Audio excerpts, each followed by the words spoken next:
આ વિડીયોમાં આપણે પાયથનમાં અવેલેબલ ટપલ કરીને એક ડેટા ટાઈપ જે છે એના વિશે જાણીશું. એનું ક્રિએશન કઈ રીતે થઈ શકે છે આપણે જોઈશું. લેટર ઓન વિડીયોઝમાં ટપલ પર કરવામાં આવતા અલગ અલગ ઓપરેશન્સ આપણે ડિટેલમાં જોઈશું અને એની મેથડ્સ કે જે કાઉન્ટ અને ઇન્ડેક્સ જે છે એના વિશે આપણે જોઈશું. અહીંયા આપણે જોઈ શકીએ છીએ કે આ બધી મેથડ્સ જે છે 6 મેથડ કે જે લિસ્ટમાં અવેલેબલ હતી પાયથનમાં એ સ્ટ્રાઇક આઉટ કરેલી છે, કારણ કે ટપલ ડેટા ટાઈપ જે છે એમાં પણ આપણે લિસ્ટ ઓફ ડેટા સેવ કરી શકીએ છીએ, પણ આ જે ડેટા ટાઈપ છે એ ઇમ્યુટેબલ છે. અહીંયા આપણે હાઇલાઇટ કરેલું છે ઇમ્યુટેબિલિટીને. સ્ટ્રિંગ જે ડેટા ટાઈપ હતો આપણી પાસે એના એલિમેન્ટ પણ ઇમ્યુટેબલ હતા, એ આપણે ટેસ્ટ કરીને જોયા. એવી જ રીતે ટપલ જે છે એના ઇન્ડિવિડ્યુઅલ એલિમેન્ટ્સ પણ ઇમ્યુટેબલ હોય છે, એને ચેન્જ કરી શકાતા નથી. ઇમ્યુટેબિલિટીના લીધે આ જે બધા ફંક્શન્સ છે, આ જે બધી મેથડ્સ છે કે જે એને મોડિફાય કરવાને રિલેટેડ હતી, એ બધી મેથડ્સ અહીંયા ટપલ પર અવેલેબલ નથી. કાઉન્ટ અને ઇન્ડેક્સ જે છે એ ડેટાને મોડિફાય કરતા નથી. That is why A method આપણી પાસે અવેલેબલ છે. તો આ બધી મેથડ્સ અને બધા ઓપરેશન્સ આપણે ડિટેલમાં જોઈશું. અત્યારે આ વિડીયોમાં આપણે ટપલ કઈ રીતે ક્રિએટ કરી શકાય એના વિશે જોઈશું. એ પહેલા આપણે જાણી લઈએ કે ટપલ છે શું. લિસ્ટમાં જેમ અલગ અલગ અથવા સેમ પ્રકારના ડેટા આપણે કોમા કરીને ગ્રુપ કરીને સેવ કરી શકતા હતા અને એના પર અલગ અલગ ઓપરેશન્સ આપણે કરી શકતા હતા ફંક્શન અને મેથડ અને ઓપરેટર્સથી. સેમ વે ટપલમાં પણ આપણે અલગ અલગ અથવા સેમ પ્રકારના ડેટાનું ગ્રુપ બનાવીને એને સેવ કરી શકીએ છીએ અને એના પર બધા કાર્ય કરી શકીએ છીએ. એક જ ડિફરન્સ છે લિસ્ટમાં અને ટપલમાં. જે બેઝિક ડિફરન્સ છે કે ટપલ જે છે એ ઇમ્યુટેબલ છે, જ્યારે લિસ્ટ જે છે એ મ્યુટેબલ છે. પર્ટિક્યુલર પ્રોગ્રામિંગ એક્સરસાઇઝમાં જ્યારે ઇમ્યુટેબિલિટી ઇમ્પોર્ટન્ટ હોય, ડેટા એક વખત સેવ કર્યા પછી ચેન્જ કરવાનું ના હોય, ચેન્જ થાય તો કંઈ પ્રોબ્લેમ હોય, એ પર્ટિક્યુલર કેસમાં ટપલ યુઝ કરી શકાય છે. ઓકે, હવે કઈ રીતે ક્રિએટ કરાય એની 3 મેથડ છે. એ ત્રણ મેથડ બે મેથડ છે અને થર્ડ એક સ્પેશિયલ કેસ છે સિંગલ એલિમેન્ટ ક્રિએટ કરવા માટેની મેથડ. તો એ ત્રણેય વસ્તુ આપણે હવે જોઈએ પ્રેક્ટિકલી. એના માટે આઇડલ એન્વાયરમેન્ટ આપણે ઓપન કરીએ, નવી ફાઇલ ક્રિએટ કરીએ, ડી ડ્રાઈવમાં આપણે એને સેવ કરી દઈશું.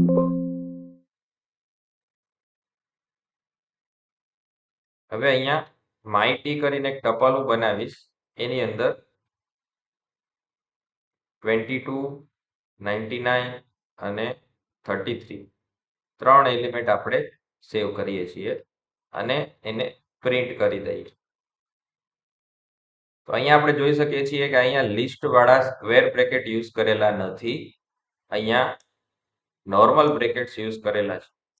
તો હવે આને રન કરીએ તો અહીંયા આપણને આઉટપુટમાં સેમ વસ્તુ આપે છે. અને આપણે ટાઈપ ક્વેરી કરીએ માયટીનો તો આપણને બતાવે છે it is a tuple, not a list. Okay, તો અહીંયા આપણે ડિફરન્સ એક બેઝિક ખબર પડી ગઈ. ઓકે, તો અહીંયા આના એલિમેન્ટ્સ પણ આપણે લિસ્ટની જેમ એક્સેસ કરી શકીએ. 0 લખું તો હું ફર્સ્ટ એલિમેન્ટ મેળવીશ 22. ઓકે, તો આમ લિસ્ટની જેમ કામ કરશે, પણ ચેન્જીસ આવશે નહીં. તમે સપોઝ આવું લખશો માયટી 0 ઇઝ ઇક્વલ ટુ 44 અને રન કરશો તો આ રીતની એરર આવશે, tuple object does not support item assignment.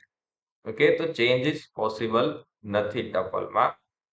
તો આ વસ્તુ આપણને જાણવા મળે છે. હવે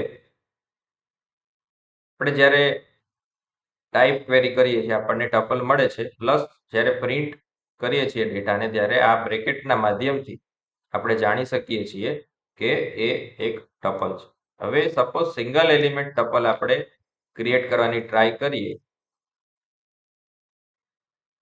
તો ક્રિએટ થશે નહીં. જ્યારે લિસ્ટ જે છે એ ક્રિએટ થઈ શકતું હતું. આપણે જોઈએ અહીંયા લિસ્ટ સિંગલ એલિમેન્ટનું બને છે પણ ટપલ નહીં બને. શું કામ? થોડું એનાલાઇઝ કરીએ. આપણી પાસે અહીંયા બે બ્રેકેટમાં એક ન્યુમેરિક ડેટા છે. તો આની પ્રાયોરિટી સૌથી વધારે છે સિમ્પલ બ્રેકેટ્સની. તો એના લીધે શું થશે કે સૌથી પહેલા આટલી વસ્તુ એક્ઝિક્યુટ થશે. એનું રિઝલ્ટ આવશે 22. બ્રેકેટ નીકળી જશે પછી 22 જે છે એ માય ટીમાં અસાઇન થશે અને માય ટી જે છે એક ઇન્ટીજર વેરિયેબલ તરીકે એક્ઝિસ્ટ કરશે આપણા પ્રોગ્રામમાં. તો એટલે અહીંયા લખેલું છે એરરમાં કે ઇન્ટીજર ઓબ્જેક્ટ ઇઝ નોટ સબસ્ક્રિપ્ટેબલ. એની અંદર બીજા ડેટા નાખી શકાય એવી ફેસિલિટી નથી. તો તમે એને ક્વેરી કેમ કરો? 0 નંબરનો એલિમેન્ટ કઈ રીતે ફાઇન્ડ કરવાની ટ્રાય કરો છો? એટલે એ ટાઈપ એરર આપણને મળે છે. સપોઝ હવે આપણે સિંગલ એલિમેન્ટ ટપલ ક્રિએટ કરવું જ છે તો શું કરવાનું? તો આ એક સ્પેશિયલ મેથડ તમારે યુઝ કરવાની છે. અહીંયા એક કોમા રાખી દેવાની છે. એના લીધે ખબર પડી જશે કે આ એક ટપલ છે અને એમાં એક એલિમેન્ટ મૂકવાનો છે અને સિંગલ એલિમેન્ટ ટપલ આ રીતે ક્રિએટ થઈ જશે ને એના ફર્સ્ટ એલિમેન્ટને તમે ક્વેરી પણ કરી શકશો.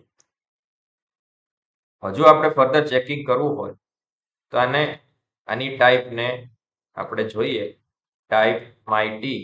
તો અહીંયા ક્લાસ ટપલ આપણને બતાવે છે. આ રીતે આપણે સિંગલ એલિમેન્ટ ટપલ ક્રિએટ કરી શકીએ છીએ. બીજી એક મેથડ આપણે ડિસ્કસ કરવાની રહી ગઈ, ધેટ ઇઝ વિધાઉટ બ્રેકેટ્સ. અહીંયા આપણે આવું લખીએ 11 33 99. ઓકે, તો બ્રેકેટ આપણે આ કેસમાં મૂકતા નથી તો પણ તમને ટપલ ક્રિએટ કરીને આપશે. અહીંયા આપણે ટાઈપ ક્વેરી કરીએ માય ટી નું ટાઈપ માય ટી. તો અહીંયા ક્લાસ ટપલ આપણને એ રીતે બતાવે છે અને આપણે એને ડાયરેક્ટલી પ્રિન્ટ કરીએ તો એનું ફોર્મેટ વ્યવસ્થિત થયેલું આપણને મળશે. અહીંયા પ્રિન્ટમાં જઈએ તો બ્રેકેટ એડ કરીને આપણને આપશે, જે આપણે અહીંયા ક્રિએશન વખતે આપેલા નથી. પણ ટપલનું ફોર્મેટ આ રીતના બ્રેકેટ સાથે હોય છે એટલે એ સાથે આપણને પ્રિન્ટ કરીને બતાવે છે. પણ આપણને એક ફેસિલિટી તરીકે બ્રેકેટ ના આપે તો પણ ક્રિએટ કરવાની ફેસિલિટી આપે છે. ટપલ ક્રિએટ કરવાની ફેસિલિટી પાયથનમાં આ રીતે આપણને આપવામાં આવેલી છે. ઓકે, તો આ સેકન્ડ મેથડ.